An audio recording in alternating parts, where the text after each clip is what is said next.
Então, o que é um material com comportamento não linear? É quando a relação entre tensões e deformações do material são não lineares. É justamente o comportamento oposto de uma relação linear entre tensão e deformações. Então, grande parte dos metais apresenta essa relação de forma linear quando os valores de deformações são baixos.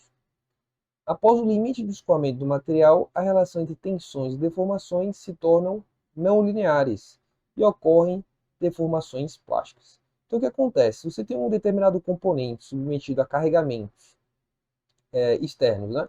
E esses carregamentos fazem com que as tensões no componente fiquem maiores, por exemplo, do que o limite de escoamento.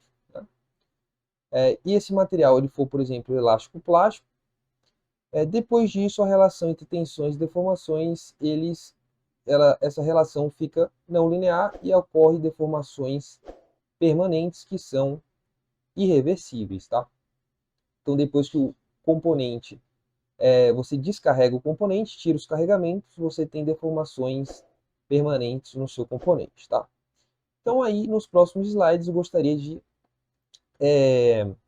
explicar melhor o conceito que a gente acabou de falar, tá? Então aqui a gente vai ver uma curva tensão-deformação para o material elástico plástico, ou seja, um material que tem uma fase elástica e uma fase plástica, certo? Então, vamos imaginar que a gente tem esse determinado material, a gente tem aqui um corpo de prova com esse material. Esse corpo de prova foi submetido ao ensaio de tração uniaxial e a gente obteve a curva tensão-deformação de engenharia, tá? Que inclusive a gente já conversou em vídeos passados, então se você quiser aprender mais sobre esse assunto, você pode procurar o vídeo aqui no nosso canal no YouTube. Então aqui a gente tem duas fases nessa curva. Uma é a região elástica e outra é a região plástica, né? Então aqui, quando as deformações são pequenas, né, e as tensões estão abaixo do limite de escoamento do material, a gente tem aqui uma reta, que é justamente a relação entre as tensões e as deformações, tá? Então aqui é uma reta, né, e a gente tem uma relação linear entre tensões e deformações, né, aqui na região elástica, ou seja, por um ponto com o dobro da tensão, você vai ter o dobro também da deformação, né, diretamente proporcional, né? A partir do momento que o seu componente estiver submetido a tensões, né, a carregamentos que proporcionam tensões atuantes maiores do que esse valor aqui, do ponto do limite de escoamento, né, você já tem uma relação não linear, aqui a gente já pode ver um comportamento aqui que não é uma reta, né? Essa relação se torna não linear e a gente já tem aí o regime plástico, onde depois que o componente foi submetido a esse carregamento, quando a gente descarregar, as deformações ainda vão permanecer, porque uma parte delas vai ser deformações plásticas e permanentes, né? Então aqui a gente tem, aqui é o ponto de escoamento, né? A gente sempre, quando está trabalhando com análise estrutural em um software, a gente sempre supõe que o ponto do limite de proporcionalidade do material é o mesmo ponto do escoamento, porque eles são pontos muito próximos. Então a gente considera que são esses dois pontos, tá? Então a gente considera que até aqui o comportamento é linear, né? E depois se torna não linear, né? Aí depois que atinge esse ponto, você pode ter aí, você tem um encruamento do material, tá? Quando você tem um aumento do limite do escoamento, né? Conforme ocorrem as deformações plásticas no seu componente.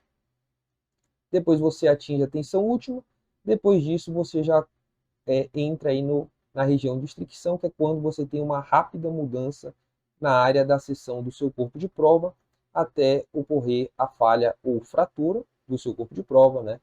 Que é aí a separação, né? A separação aí do componente em dois aí, por exemplo, tá? Então aqui eu tirei aqui as outras informações dos outros pontos, apenas para ficar um pouco mais claro, né? Então aqui a gente tem a relação linear, tá? Essa reta. Quando você atinge as tensões, quando o valor das tensões fica maior do que a tensão do limite de escoamento do material, você já ocorre para a relação não linear, tá?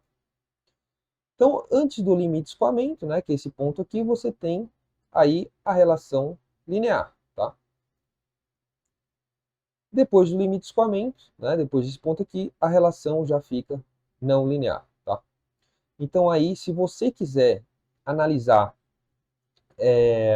as respostas de um componente depois que as tensões atingiram o limite de escoamento, se você quiser valores verdadeiros, você vai ter que colocar aqui os dados dessa curva tensão-deformação na propriedade do seu material, né, na relação não linear, né, após o limite de escoamento. Tá? Então, quando que é possível utilizar apenas um modelo de material linear na análise estrutural que você está realizando? Tá? Então, quando o modelo de material apresentar uma fase na qual a relação entre tensões e deformações são não lineares. Né? Então, essa aqui é a primeira condição. Né? Se você se o seu material que você está trabalhando ele tem esse começo, né, de comportamento linear, você pode utilizar. Né? Se não tiver, alguns materiais não têm esse começo linear e você já tem que ir direto para uma análise não linear. Tá? Então aqui, por exemplo, a gente acabou de ver a curva tensão-deformação, a gente viu aí que para materiais elástico, plástico, né, como por exemplo os metais, a gente tem no início, né, da curva tensão-deformação uma região linear. Tá? Então, essa é a primeira condição, tá? Se o seu material nem tiver, o material que você está trabalhando, por exemplo, não tiver esse comportamento linear no começo, você já tem que ir direto e colocar ali um modelo de material não linear, tá? Então, o objetivo da simulação computacional precisará ser limitado apenas para entender o comportamento do componente estrutural com tensões abaixo do limite de escoamento do material, né? Então, primeiro, o modelo de material ele tem que ter essa fase linear entre a relação tensões e deformações. Né? E a segunda condição é que o carregamento que você vai estar simulando, né, a condição que está imposta no seu componente, você está analisando tensões abaixo do limite de escoamento do seu material. Porque se elas estiverem acima, você vai ter que colocar as propriedades não lineares, né, porque a relação entre tensões e deformações ela vai mudar.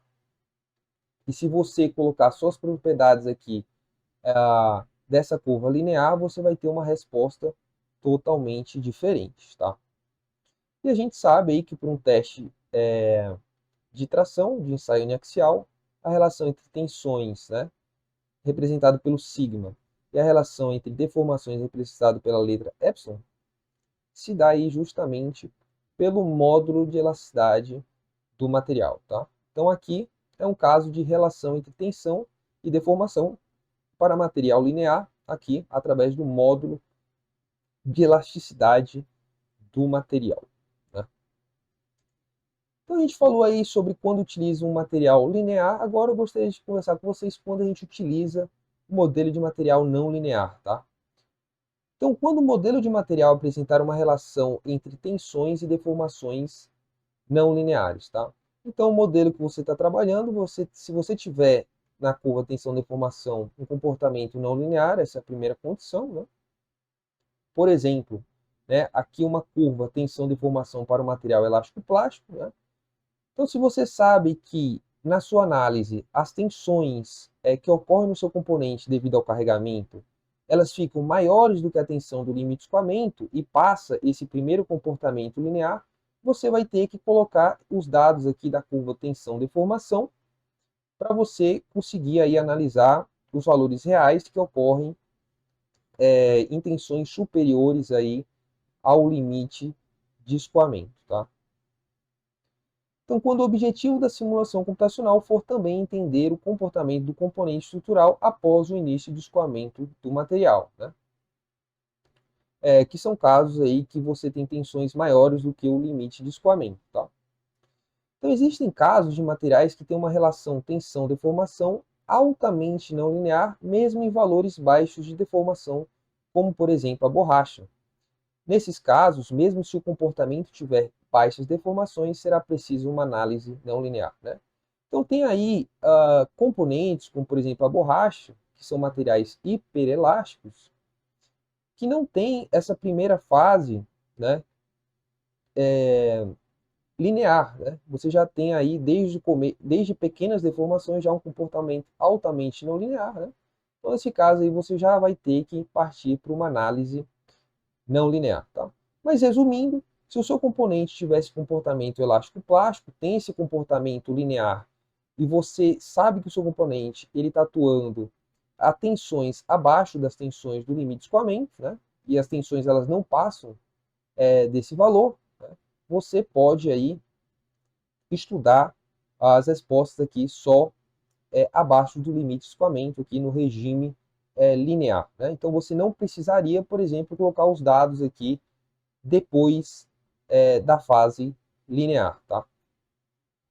Se você quiser entender como que o componente se comporta depois, né, da tensão do limite de escoamento, aí você vai ter que colocar os dados no material e aí, consequentemente, já cai numa análise não linear, tá?